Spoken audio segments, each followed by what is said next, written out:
क्या आपने कभी सोचा है कि तीर्थ में क्यों जाना चाहिए? मनुष्य जीवन का प्रधान उद्देश्य एक ही है, भगवत प्राप्ति। चाहे हम नवयुवक हों या वृद्ध, चाहे शरीर में झुर्रियां हों या ना हो, मृत्यु एक दिन आनी ही है। फिर क्यों ना उस परम सत्य की ओर चलें जो जन्म और मृत्यु के बंधन से परे है। यह संसार क्षणभंगुर है, एक माया है। यह दुख देता है, मोह में बांधता है और फिर अंत में हमें अकेला छोड़ देता है। परंतु भगवान वे नित्य हैं, शाश्वत हैं, सच्चिदानंद स्वरूप हैं। सच्चे साधु वे जो संसार की कामनाओं से रहित हैं, जिनका मन लोभ मोह कामनाओं से परे है। उनका संग ही हमें मोक्ष की राह दिखाता है। ऐसे साधु हमें तीर्थों में ही मिलते हैं।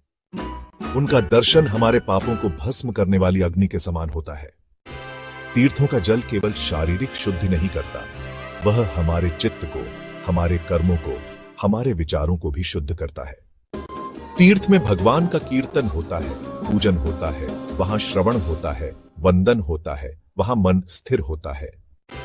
इसलिए जो लोग संसार के बंधनों से मुक्त होना चाहते हैं, जो भगवत प्राप्ति की इच्छा रखते हैं, उन्हें तीर्थ में अवश्य जाना चाहिए। तीर्थ केवल यात्रा नहीं, वह आत्मा की पुकार है, भगवान के चरणों की ओर एक कदम।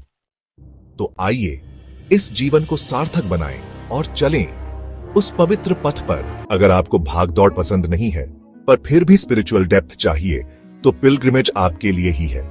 अपनी पिलग्रिमेज शुरू करो दुनिया की चीजों से, जैसे फैमिली, घर और सामान से मोह छोड़कर।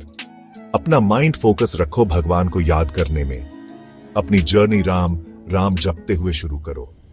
थोड़ी दूर चलने के बाद रिचुअल बाथ करो और अपना सिर मुंडवा लो।